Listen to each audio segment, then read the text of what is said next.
Ons land brand en ons wag vir iemand anders om dit te blus. Maar Abba Vader wag vir jou. Want hy sê in 2 Kronieke 7 vers 14, as my volk hulle verootmoedig, bid, my aangesig soek en hulle bekeer, dan sal ek hulle land genees. Hy sê nie as die regering regkom nie. Hy sê nie as die omstandighede verander nie. Hy sê as my volk. Dit begin by jou, dit begin by my, by ons huise. Man van God, jy word geroep. Nie tot perfeksie nie, maar tot teenwoordigheid. Ja, Vader soek manne wat opstaan as priesters in hulle huis, as profeet, as koning wat dien, nie heers nie. En dit begin nie môre nie. Nee, dit begin vandag. 2 Kronieke 7 vers 14 begin eers met Vader sê, verootmoedig jouself. Dit beteken om voor Abba Vader te buig en eerlik te wees met hom en met jouself. Nie om jouself klein te maak nie, maar om te erken, sonder hom kan ons nie. Dink daaroor, wanneer laas het jy alleen voor hom gesit? Sonder jou foon, sonder geraas en net gesê, Abba, hier is ek. Nommer 2, bid. Nie 'n vinnige gebedjie nie. Bid soos Job, wat elke dag opgestaan het en sy kinders by die naam voor Abba Vader gebring het. Wanneer laas het jy jou vrou se naam voor Abba Vader uitgespreek, jou kinders se name vir ons land gebid?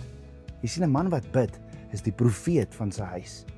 3, soek Vader se aangesig. Dit beteken die woord, dag en nag. Psalm 1 sê, die man wat in Vader se woord dag en nag dit bepeins, hy is soos 'n boom wat geplant is by waterstrome. Hy dra vrug en hy val nie. Wanneer laas het jy jou Bybel oopgemaak?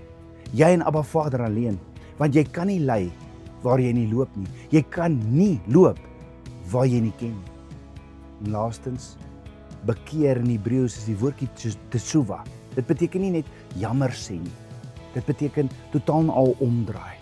Om met jou gesig Abba Vader te staan en met jou rug na jou ou wee. Noag het omgedraai, Abraham het omgedraai, Dawid het omgedraai. Hulle was nie perfekte manne nie, maar hulle was manne met omgedraaide harte. En Abba Vader het nasies deur hulle verander. So laat ek jou reguit vra. Wat weet jy moet omdraai in jou lewe?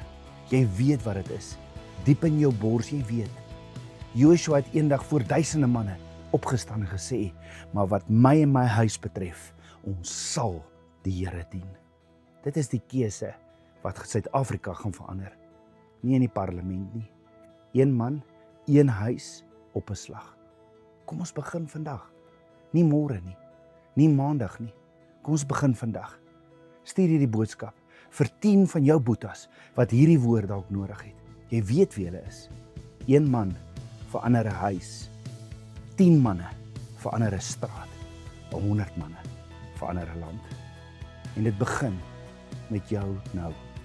En onthou, staan op in Jesus se naam. Jy is geroep vir 'n tyd soos nou.